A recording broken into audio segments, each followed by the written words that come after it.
شیخ عثیمین رحمہ اس ان حدیث کی شرح میں کچھ باتیں کرتے ہیں کہ شیخ الاسلام ابن تیمیہ رحمہ اللہ نے فرمایا لم يثبت الزنا بطریق الشہادت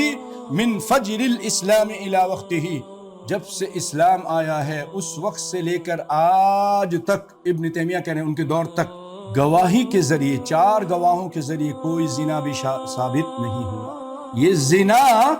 اگر اس کی سزا سنساری ہے، بہت عبرتناک سزا ہے، دردناک سزا ہے، تو اس کی جو شروط ہیں وہ بھی بہت بڑے ہیں، بہت زیادہ سخت ہیں۔ اتنی سخت سزا کے لیے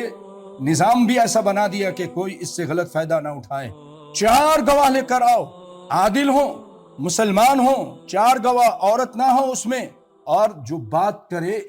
سب کی بات ایک جیسی ہو، اگر اس کی بات میں کوئی کمی ہوگی تو وہ سزا پھر نافذ نہیں ہوگی۔ اور فرماتے ہیں